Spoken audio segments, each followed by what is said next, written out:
Hello and welcome to Higher Thinking and Higher Ed. I am Charlene Carrington of Content Strong Communications, the communications and marketing partner of choice for universities, colleges, and nonprofits. Today, I am excited to continue diving into the trends and the challenges encountered by leaders in higher ed. And I am honored to welcome Brad Fuster to the hot seat today. Brad is the Provost and Vice President of Academic and Student Affairs at San Francisco Bay University, bringing extensive experience in academic leadership, enrollment management, and innovation. A former provost and acting president at QCO College. I know I still said it wrong, Brad. And vice president at SUNY Buffalo State. He is also a published author, frequent conference presenter, and commentator on higher education trends. Thank you so much for being here with us today, Brad. How are you doing? Good. Thanks, Charlene. Great to see you.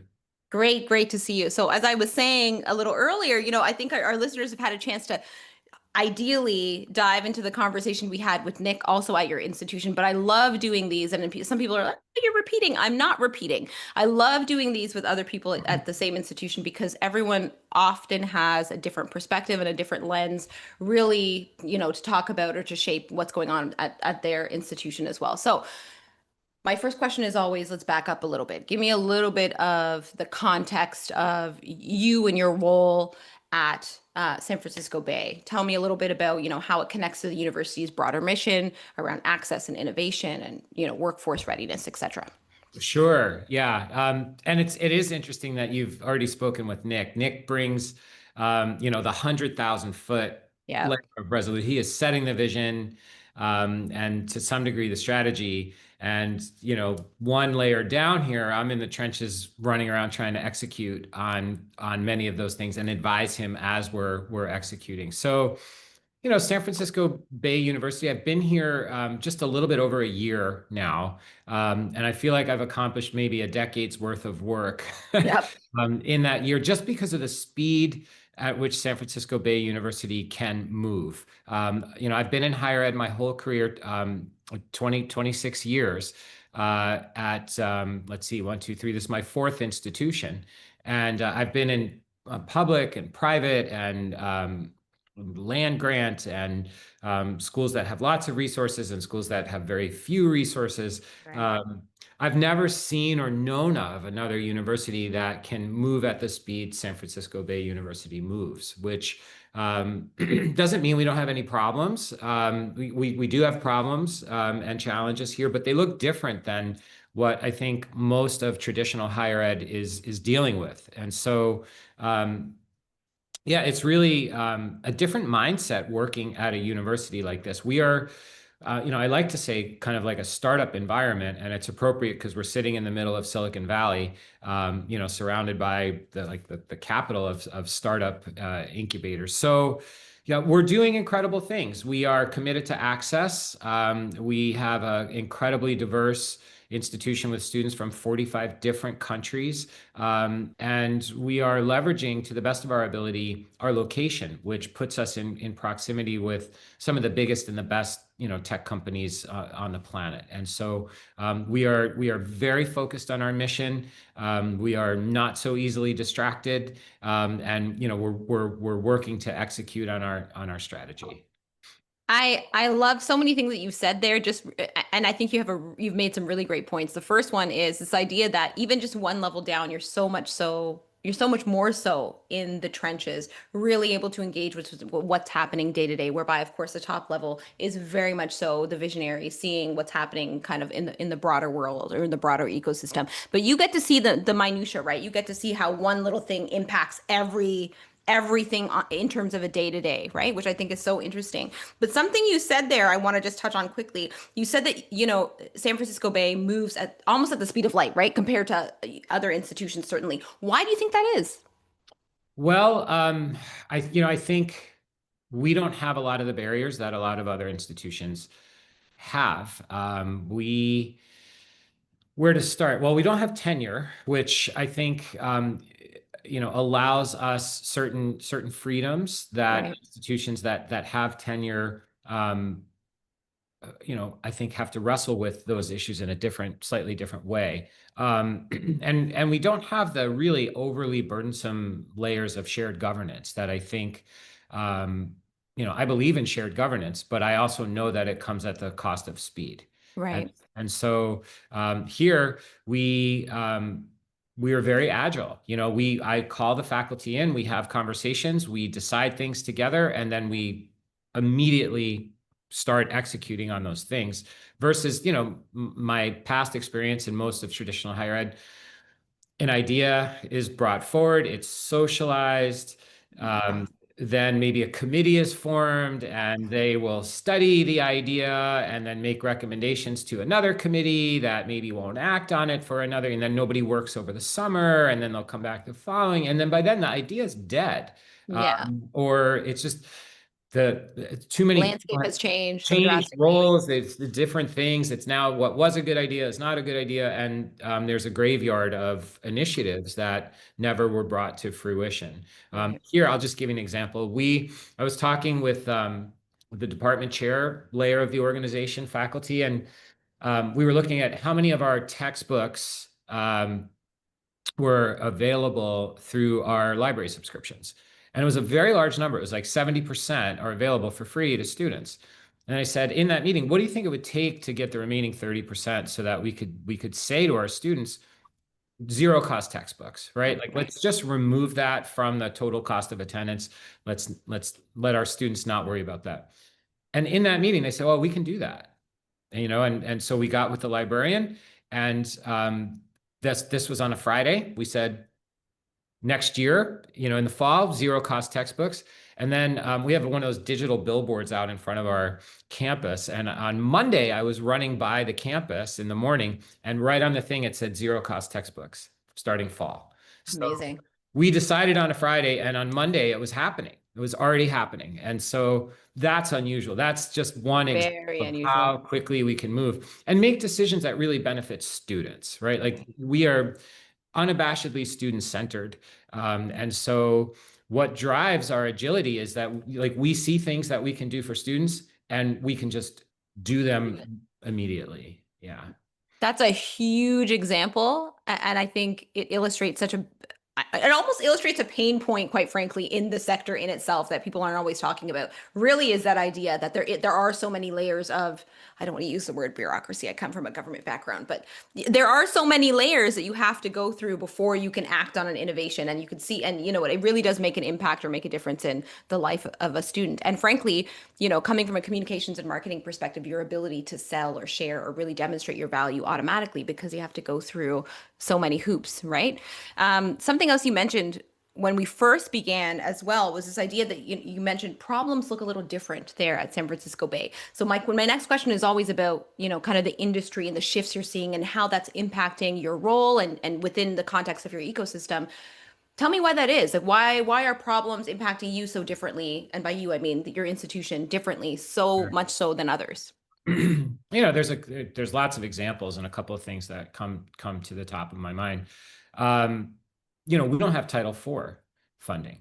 And so we are applying for Title IV funding, but the current administration just laid off 1,400 workers in the Department of Right. Education. So what was already a slow and cumbersome process to get Title IV is now like virtually impossible, right? Right. So that's a problem. I think most other institutions have Title IV funding. And it's not just the federal financial aid, it's also in California, there's the Cal Grant and there's other state aid available to students in California that relies on federal Title IV designation. We don't have that. And so we're using our own resources to make education affordable for students, to really basically match what the CSU system is doing for Right. students, especially underrepresented students, first generation, Pell eligible, to make sure that they have access to the great things that we're doing here.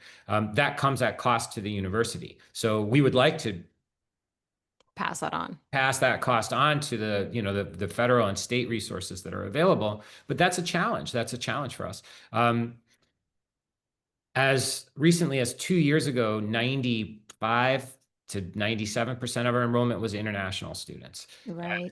Now F1 visas are very difficult. I just yesterday heard a story of two students who had F1 visas who, against our advice, left the country and Yeah. went to their home country over the summer and now have been terminated. Their F1 status has been terminated and they have to reapply and they're probably not going to be back in time for the fall. So, that's a challenge, right? Like that's an environmental challenge. So we're diversifying. We're looking at domestic students. We're looking at online. We're looking at in-country delivery um, as a model. And so that's where the fun part of working here comes in because we have all these great solutions and we have the resources to just kind of very quickly, we have problem A, we have these resources, we have creative people, let's solve the problem. We have problem B, different set of resources, different set of solutions. And so that's why I love working here, honestly. I mean, that is like, I love this work. It is so creative, but it is so unlike being a provost at a traditional university Right. where there's a predictability to the flow of your year and your day. And people understand what the limitations are. Like here, there's really not a lot of limitations. Which is also, super exciting and rewarding and relatively unusual in higher ed. I think you've given me some really great examples to draw on. I mean, my next question is always, what's working for you, what's not working for you. And you gave some good examples there, just that idea of, we understand what are the kind of the environmental barriers to a lot of the things institutions are trying to do right now. That ability to kind of get and attract international students and actually have them come here. This idea of federal funding, of course, and what that means for your ability to provide, this high quality education for students and this high quality experience. Talk to me a little bit more, if you can, elaborate a little bit more on some of those things that you mentioned. In terms of just solutions to your big problems, like what have you tried, what is working really well for you, and where are you still having gaps and struggles? Sure.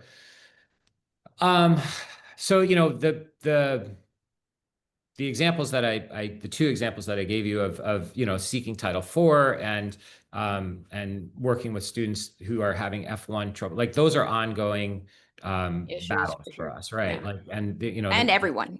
sure, yeah, and Yeah. we have teams of attorneys who are great at what they do, who are jousting jousting those windmills for us. At the same time, we're really looking at our delivery model and starting to Right. ask important questions. So, at SFBU, the ethos of what we're doing on campus here in Fremont is this highly experiential, high touch, where the students are surrounded by lots of adults on campus who care about them, and they are encouraged to develop multiple meaningful relationships with them. We are trying to show proof of concept in the work that we're doing, whereby um, if you look at the retention rate nationally or graduation rates nationally, only about 60% of the students who enter higher ed are leaving with a degree. Right. That's all sectors nationally, which is a huge failure rate, right? Like that's a failing grade. It's a F. 40% are leaving with no degree and debt. And then if you drill into Pell eligible, first time in college, underrepresented, all three of those at-risk factors, it's something like below 30%, right? Yeah. We're retaining that population above 85%. Like those, our numbers at SFBU are close to triple what the national average is for first time in college, Pell eligible, underrepresented. So, how are we doing that? And what does that look like? Classes are capped at 20. Um, Right. we have lots of staff. We're removing financial barriers for students. And we're getting rid of a lot of the things that cost at universities that population of students isn't necessarily interested in. Like we don't have a rock wall and we don't have a lazy river and Right. like we don't even have athletics here. Right. We are just so tightly focused on making sure that these students get a great education and that they have the supports in place. What we do have is unlimited mental health support. Right. Like we think that mental health is students are showing up with trauma. It's another adult on this campus who cares about the student rather than just like, oh, you're in crisis, we'll triage you and then you go on your parents' insurance. Like a lot of these kids, their parents don't have insurance. So Right. like we are really taking care of these students. And so we are focusing our energy and our resources on those types of activities and solutions. And then we're also looking at how can AI play more of a role in educating students, not just these students now, but all students in the future. How can we so like we can't control the F1 situation. We can't really control our Title IV situation. We will fight those battles and likely win eventually. But what can we do right now? We can do a great job with the students who are here. We can develop new technologies with artificial intelligence that will support students and eventually be able to deliver content to students in, I dare say, a superior way to the current model.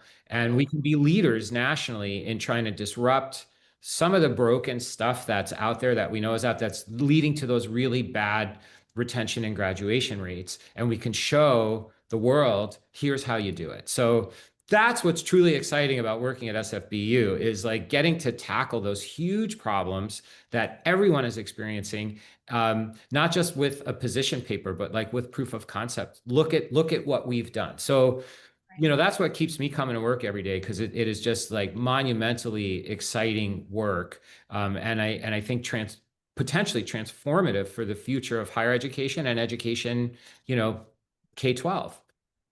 I think you've hit the nail on the head there, this idea that it is transformative. But, as you were talking, I was going to ask you, and you answered it. I was going to ask you, you talk about capping class sizes. You talk about having like a robust number of staff and supports. And my first question was, how are you able to achieve this? And then you answered it by saying, you're focusing really on the things that matter. Like they don't need all these extra things. The nice to do's, but what that does is it drives up costs, right? That's right. You're That's really focusing on the things that students actually matter and actually benefit them in the long run, and using that to drive the experience or make sure that they're supported in what they need to be supported in, so you hit those numbers, which yeah. I think in itself is a transformative idea, because to me what I'm hearing is you've pivoted, right? And your institution may have already been doing this, but a lot of institutions I think are just coming to that understanding, like we need to pivot a little bit of the way we've been able to do things before, to still to really just provide the experience that they actually want and need, and less so about, oh, look how flashy we look, and more so about what is actually going to make a difference at the end of the day. What's the bottom line, right? You talked a little bit there about numbers, some numbers that you're looking at in terms of metrics. Like you talked about, we're looking at that big number of 60%. Is only 60% are graduating. What other numbers and metrics are you looking at? Yeah, so certainly retention rates and graduation rates. We're looking at student satisfaction. Right. The other thing that we're doing, and this is leaning in a little bit with the AI. So we have this super cool general education that was just developed a year ago and is now rolling out. The first 6 classes are built, and the remaining 4 are coming. We have fed an AI tutor the entirety of the content of the gen ed on a closed system. We're working with a company called Alma Learning, and they are very close partners. And so every student gets a tutor that is available to them. And they'll go to class and the professor might say, listen, go home, Charlene, and have a conversation with your tutor about what you learned today just for 20 minutes. The tutor can speak any language. The tutor is available 24/7. The tutor will not judge you based on where you went to high school or what kind of clothing you're wearing or the color of your skin, or just agnostic to if you're neurodiverse. It just doesn't care. Right. And it will ask you questions. It's Socratic. It'll say, explain to me what you learned in class today. And you say, well, we learned A, B, and C. And then it'll say, Charlene, that's pretty good, but when you explain C, you missed an important concept. You should maybe go back and read page 61, and then let's have a conversation again about it. So you go back and say, oh yeah, I realized I missed this important component. And very good, thank you. Is there anything else you'd like to talk about? Right. And so students are developing relationships with AI tutors. In terms of the metrics, which was the question you asked, like what other numbers are we Right. looking at? We're looking at what students are missing in class. So the professors on the back end then get a dashboard in real time that says, 85% of the students understood A and B and missed some important concept about C. So, and they'll get that in real time. So then the next class, they could go in and start class by saying, hey, everybody, I'm noticing this, and I just want to go through it and explain it one more time.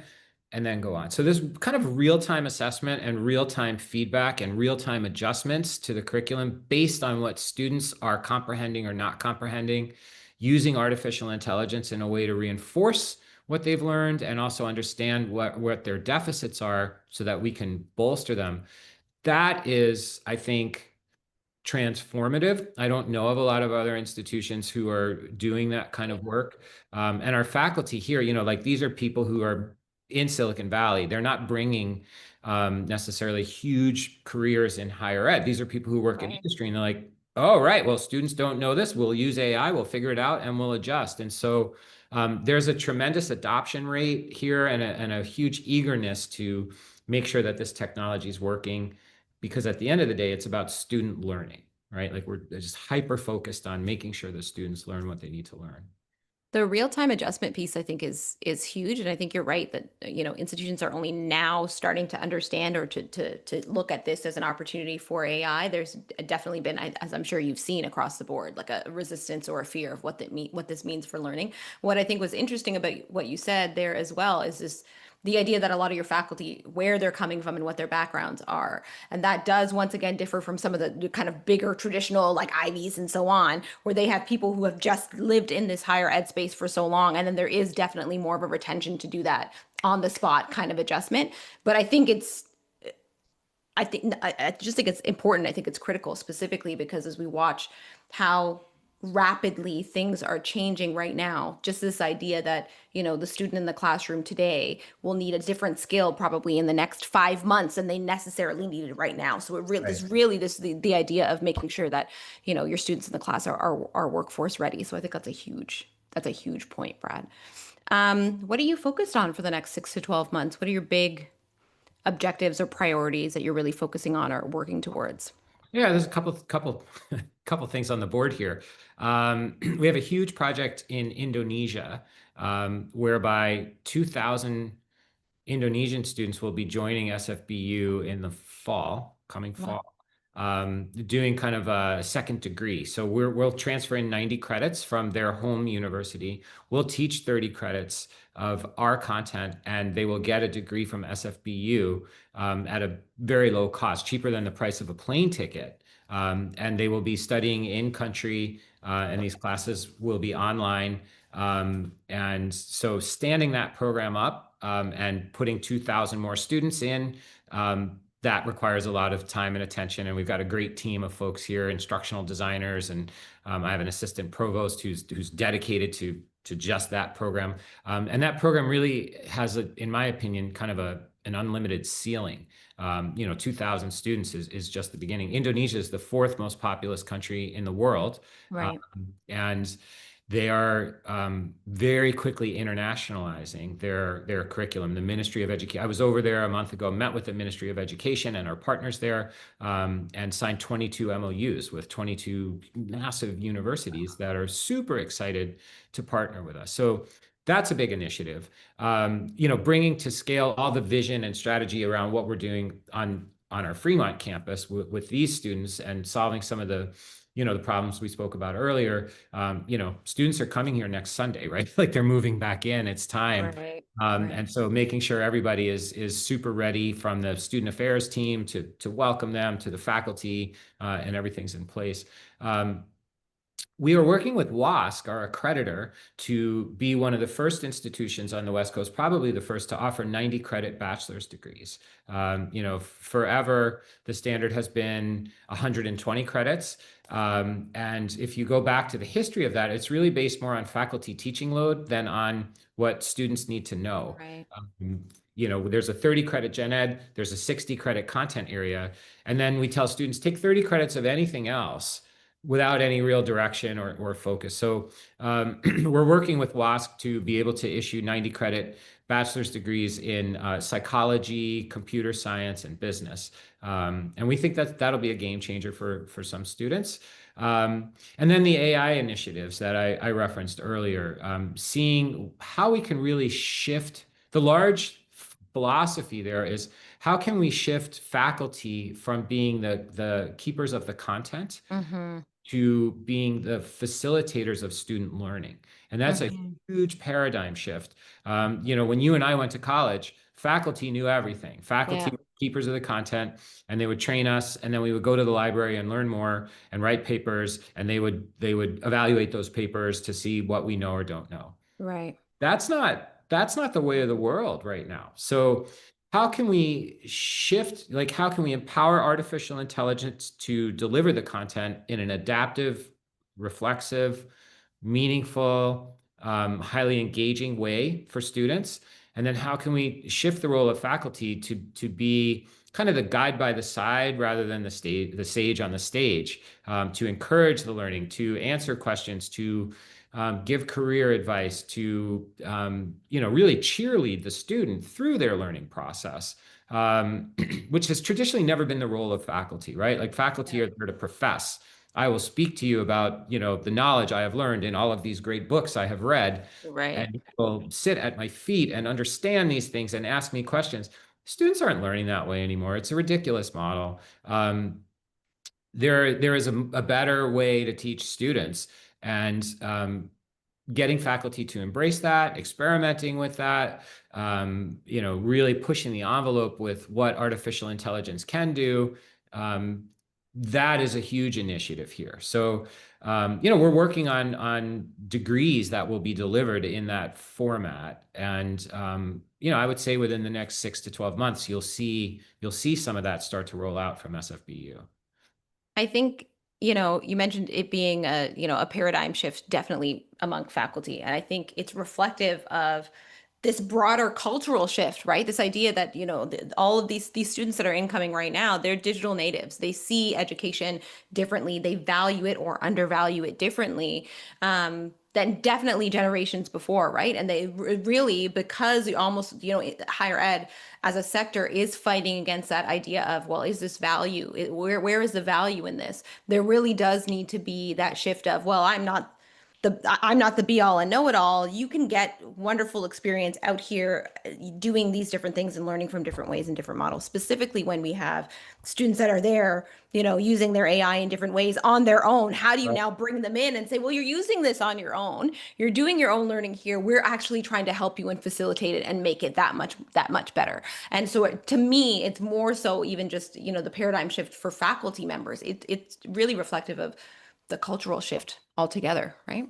Yeah, it's happening. I don't know when the last time you were in San Francisco was, but I moved here a year ago and was immediately confronted with these self-driving taxis. Yeah, And at first I thought like, holy, it's this is crazy. terrifying, because it's San Francisco, like these hilly, congested, big city driving.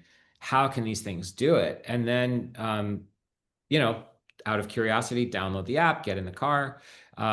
It's a far superior driver to an Uber driver. Yeah, It can see things the human can't see. It can respond faster than the human can respond. It will never be drunk. You don't have to tip. yeah, You can have conversations with whoever you're in the car with without this third party listening or the awkwardness of that. And they're beautiful cars. They're all Jaguar SUVs. And so it's this like it's not just a novelty that AI is driving taxis. It's a superior experience to the human. And right. if it can drive through San Francisco, it can probably also teach you something about macroeconomics or Yeah, whatever it is you're learning. There's still a role for the human, but that role over time will shift sooner or later. it's shifting now. Yeah, that's right. That's right. Yeah, and I think that's certainly the challenge and definitely the undercurrent of all of these conversations is that because it is shifting now and it is shifting so rapidly, we really have to figure out what higher ed's place is in this new, system, quite frankly. Yeah, yeah. And I also want to say with some humility that the work we're doing here is it's not for every student, right? Right, Like there is a certain persona of student that will thrive at an SFBU.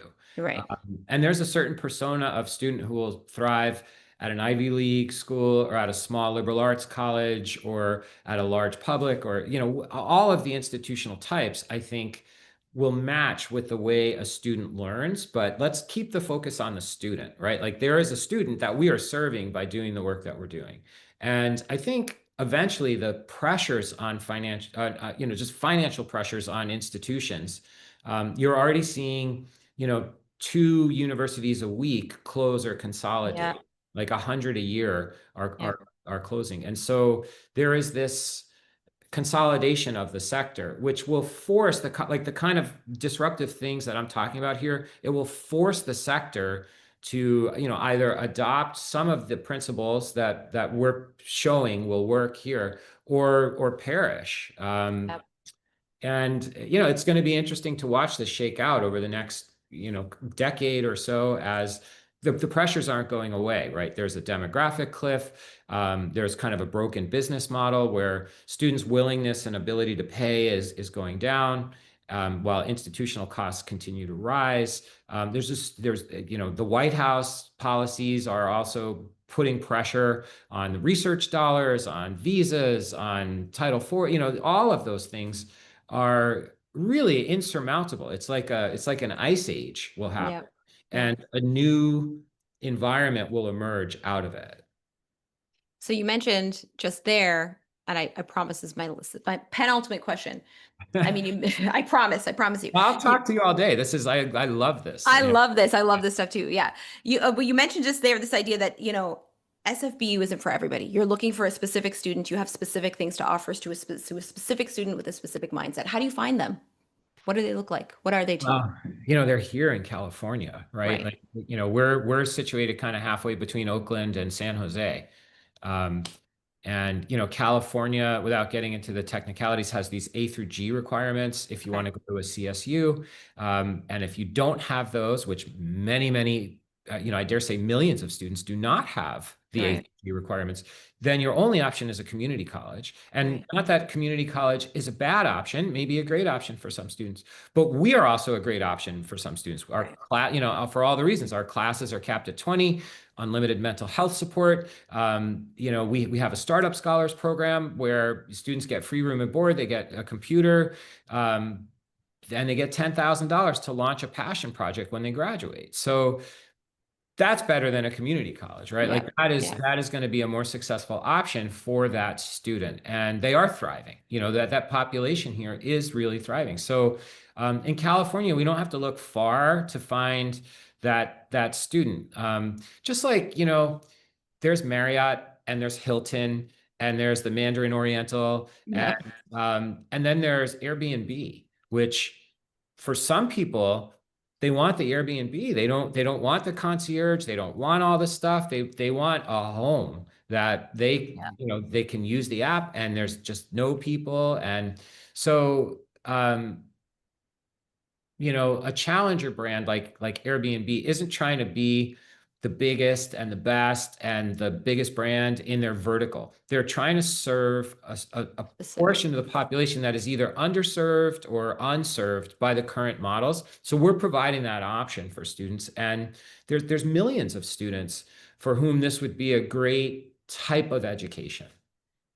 I think Yeah, I think that's it. I think you've hit the nail on the head there. And I think there are a lot of institutions that, particularly now, are struggling with that, right? Are struggling to figure out, we've really looked at international students. We've really looked at students in this demographic or in this area. And now, because of all these additional, aspects and what's going on, granted, across the sector, we have to shift that. And we don't know where we should be focusing. And we're, leaning into here, but our messaging is getting stuck as a result. And we're leaning into here, but they don't necessarily understand the value of what we can provide. So Or that's, they can't change fast enough. they can't change fast enough. Or they don't have the resources, right? Like I think about like two categories of higher ed. One, where there's in one bucket, you have the institutions with the willingness to change, but not the resources or the risk tolerance to Yeah, change. the risk tolerance is big. And then you have another set of institutions that have the resources to innovate, but there's no motivation. There's no, Yeah. like, we have the resources, like Harvard, Stanford, Berkeley, our neighbors, like they're not going to change. Yeah. I mean, they shouldn't, but they certainly have the resources and the risk tolerance to innovate. So Right.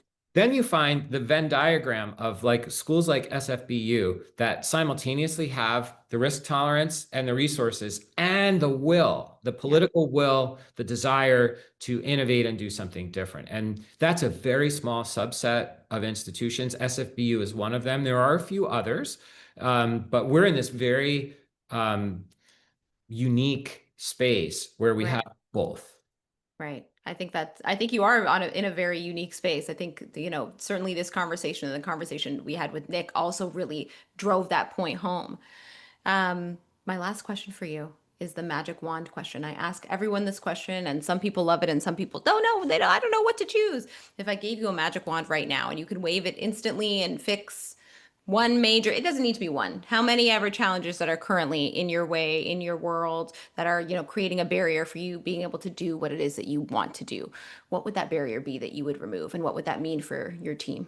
Wow. It is an interesting question. It's a big question. Yeah, I mean,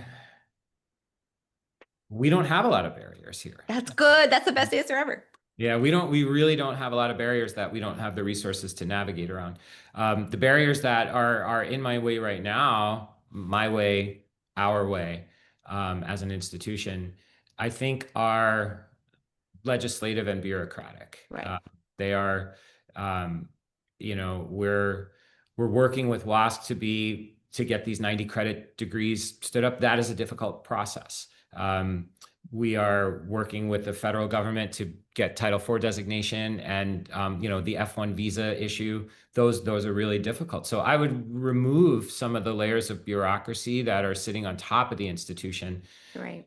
Because at the end of the day, it's not that we are not meeting our objectives. Like, students are not getting the access to the education that they want, need, and deserve, and Right. that's frustrating. That is really frustrating. So, I would strip away some of that layer, because I don't think it's serving students as well as it was intended to, or as well as it might in the future.